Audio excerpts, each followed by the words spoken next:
يؤتي الحكمة من يشاء। আসসালামু আলাইকুম রহমতুল্লাহ। এখন আমরা আলোচনা করব কুতুব মাআজিমিশ শুয়ুখ, অর্থাৎ শায়েখদের মুআজ্জাম সম্পর্কে যে কিতাব লেখা হয়েছে সেই কিতাব সম্পর্কে। এই দ্বারা উদ্দেশ্য কি? যে এই দ্বারা উদ্দেশ্য হলো ওই সমস্ত কিতাব, যে সমস্ত কিতাবের মধ্যে কোনো এক ইমামের শায়েখদের নিয়ে আলোচনা করা হয়, অথবা কোনো এক আলেমের শায়েখদের নিয়ে আলোচনা করা হয়, যে সমস্ত শায়েখদের থেকে তিনি হাদিস গ্রহণ করেছেন, সাক্ষাৎ করেছেন, অথবা যে সমস্ত শায়েখগণ তাকে অনুমতি দিয়েছেন, সেই সমস্ত শায়েখদেরকে নিয়ে যে কিতাবে আলোচনা করা হয় সেই কিতাবকে বলা হয় কুতুবু মাআজিমিশ শুয়ুখ বা কিতাবু মুআজ্জামিশ শায়েখ। তন্মধ্য থেকে কতক কিতাব রয়েছে যেটা হরুফুল মুআজ্জামের ভিত্তিতে সাজানো। সাধারণত কিতাবগুলো এরূপই হয়ে থাকে এবং এটাকে নামকরণ করা হয় মুআজ্জামু শুয়ুখি ফুলানিন। এবং তন্মধ্যে কতক কিতাব রয়েছে যেগুলো অফাতের সনদ অনুযায়ী তারতিব দেওয়া হয়, অফাতের সনদ অনুযায়ী সাজানো হয়ে থাকে। যেমন সাধারণত এই কিতাবগুলোকে নামকরণ করা হয় মাশিখাতু ফুলানিন অথবা ওয়াফায়াতু শুয়ুখি ফুলানিন। তন্মধ্যে কতক কিতাব রয়েছে যেগুলোকে দেশ হিসাবে সাজানো হয় এবং সেই ধরনের কিতাব বা এ ধরনের কিতাব অত্যন্ত নাদের। যেমন মুআজ্জামু শুয়ুখি আবি ইউসুফ ইয়াকুব ইবনে সুফিয়ান আল ফাসাউই, ওনার ওফাত 277 হিজরিতে। এই কিতাবের মূলনীতি হলো এই মাশিখা কিতাবের জনক বা লেখক তিনিই হন, যার শায়েখ সম্পর্কে লেখা হচ্ছে তিনিই হন। আবার কখনো কখনো অনেকেই অন্যের শায়েখদেরকে নির্দিষ্ট করে তাদের শায়েখ সম্পর্কে কিতাব লেখেন। যেমনটা ইমাম মুসলিম ইবনে হাজ্জাজ লিখেছেন যে রিজালু উরওয়াতা ওয়া বা'দিত তাবিঈন, যে উরওয়ার রিজাল এবং তাবিঈনদের সম্পর্কে তিনি একটি কিতাব লিখেছেন। তিনি হলেন মুসলিম ইবনে হাজ্জাজ, অর্থাৎ উরওয়ার শায়েখদের সম্পর্কে তিনি লিখেছেন।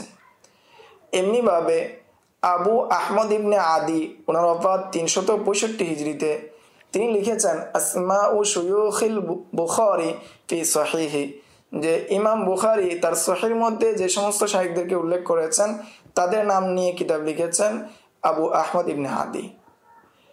এবং অধিকাংশ মাআজিমুশ শুয়ুখ যে কিতাবগুলো রয়েছে সেই কিতাবগুলোর মধ্যে তাদের জীবনী উল্লেখ করা হয় না, তাদের বিস্তারিত তাদের জীবনীকে নিয়ে আলোচনা করা হয় না, বরং সেই কিতাবের মধ্যে ওই শায়েখের নাম, কুনিয়ত এবং নিসবত এবং বংশ, এই বিষয়গুলোকে নিয়ে আলোচনা করা হয়। এবং শায়েখের সাথে সাথে একটি হাদিস, ওই শায়েখ থেকে একটি হাদিস অথবা দুটি হাদিস সাধারণত উল্লেখ করা হয়, যে হাদিসগুলো উচ্চ সনদ অথবা এককভাবে ওই শায়েখ থেকে তিনিই বর্ণনা করেছেন, এরূপ হাদিসগুলোকে উল্লেখ করা হয়। এবং খুব কম কিতাব এমন রয়েছে যেগুলোর মধ্যে অনেক হাদিস করা হয় বা করেছেন, যে মাআজিমুশ শুয়ুখ কিতাবের মধ্যে, যেমনটা করেছেন ইমাম তবরানী তার কিতাব আল মুআজ্জামুল আওসাতের মধ্যে।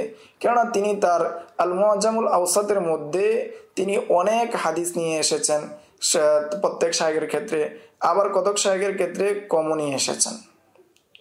দ্বিতীয় আলোচনার বিষয় যে এই ফোনের প্রসিদ্ধ কিতাব, এই ফোনের প্রসিদ্ধ কিতাবগুলো থেকে এক নাম্বার হলো মাশিখাতু আবি ইউসুফ ইয়াকুব ইবনে সুফিয়ান আল ফাসাউই, ওনার ওফাত 277 হিজরিতে, এবং সেটা শহর ভিত্তিক সাজানো, যারা শহরে ঢুকেছেন তাদের ভিত্তি করে সাজানো হয়েছে। 2 নাম্বার মাশিখাতু আবি আব্দুর রহমান আহমদ ইবনে শুআইব আন-নাসাই, ইমাম নাসাইর ওফাত 303 হিজরিতে। 3 নম্বর কিতাব মুআজ্জামু শুয়ুখি আবি ইয়ালা আহমদ ইবনে আলী আল মুসান্না আল মৌসিলি, ইমাম মৌসিলির ওফাত 307 হিজরিতে। তারিখু ওয়াফায়াতি শুয়ুখিল বাগাবি লি আবিল কাসিম আব্দুল্লাহ ইবনে মুহাম্মদ ইবনে আব্দুল আজিজ আল বাগাবি, ওনার ওফাত 317 হিজরিতে। 5 নম্বর মাশিখাতু আবি আব্দুল্লাহ মুহাম্মদ ইবনে মাখলাদ আদ-দাউরি আল বাগদাদি, ওনার ওফাত 331 হিজরিতে। 6 নম্বর মুআজ্জামু শুয়ুখি আবি সাঈদ আহমদ ইবনে মুহাম্মদ ইবনে জিয়াদ, এবং তিনি প্রসিদ্ধ হলেন ইবনুল আরবি নামে, ওনার ওফাত 340 হিজরিতে। 7 নম্বর কিতাব মুআজামু শুয়ুখ আবিল হাসান আব্দুস সামাদ বিন আলী আত-তুস্তি, ওনার ওফাত 346 হিজরিতে। 8 নম্বর কিতাব আশ-শুয়ুখ লি আবি মুহাম্মদ ইবনে আহমদ ইবনে ইব্রাহিম আল-গাসসাল, ওনার ওফাত 349 হিজরিতে। 9 নম্বর কিতাব মাশিখাতু আবি ইসহাক ইব্রাহিম ইবনে মুহাম্মদ ইবনে হামজা আল আসবাহানি, ওনার ওফাত 353 হিজরিতে। 10 নম্বর কিতাব আল মুআজামুল আওসাত এবং আল মুআজামুস সগীর, উভয় কিতাব লিখেছেন ইমাম তাবরানী আবুল কাসেম সুলাইমান ইবনে আহমদ ইবনে আইয়ুব, ওনার ওফাত 360 হিজরিতে। 11 নম্বর কিতাব মুআজামু শুয়ুখ আবি আহমদ আব্দুল্লাহ ইবনে আদি আল জুরজানি, ওনার ওফাত 365 হিজরিতে। 12 নম্বর কিতাব মুআজামু শুয়ুখ আবি শেখ আব্দুল্লাহ ইবনে মুহাম্মদ ইবনে জাফর ইবনে হিয়ান আল আনসারি আল আসবাহানি, ওনার ওফাত 369 হিজরিতে। 13 নম্বর কিতাব আল মুআজামু ফি আসামি শুয়ুখ আবি বকর আহমদ ইবনে ইব্রাহিম আল ইসমাইলি, ওনার ওফাত 371 হিজরিতে। 14 নম্বর কিতাব মুআজামু শুয়ুখ আবি বকর মুহাম্মদ ইবনে ইব্রাহিম এবং তিনি প্রসিদ্ধ হলেন ইবনুল মুকরি, ওনার ওফাত 381 হিজরিতে। 15 নম্বর কিতাব মুআজামু শুয়ুখ আবিল ফাতাহ ইউসুফ ইবনে ওমর আল কওয়াস, ওনার ওফাত 385 হিজরিতে। 16 নম্বর কিতাব মুআজামু শুয়ুখ আবি আব্দুল্লাহ মুহাম্মদ ইবনে ইসহাক ইবনে মানদু, ওনার ওফাত 395 হিজরিতে। 17 নম্বর কিতাব মুআজামু শুয়ুখ আবিল হাসান মুহাম্মদ ইবনে আহমদ ইবনে জামিয়া, ওনার ওফাত 402 হিজরিতে।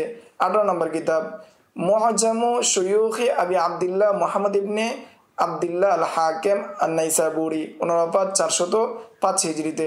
19 নম্বর কিতাব মুআজামু শুয়ুখিল কাসেম হামজা ইবনে ইউসুফ ইবনে ইব্রাহিম আস-সাহমি, ওনার ওফাত 427 হিজরিতে। 20 নম্বর কিতাব মুআজামু শুয়ুখ আবি যর আব্দ ইবনে আহমদ ইবনে মুহাম্মদ আল হারুবি, ওনার ওফাত 434 হিজরিতে। 21 নম্বর কিতাব মুআজামু শুয়ুখ আবি নুআইম আহমদ ইবনে আব্দুল্লাহ ইবনে ইসহাক আল আসবাহানি, ওনার ওফাত 430 হিজরিতে।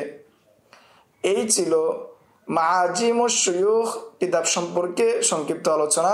আসসালামু আলাইকুম ওয়া রাহমাতুল্লাহ। ومن يؤت الحكمة فقد أوتي خيرا كثيرا وما يذكر إلا أولو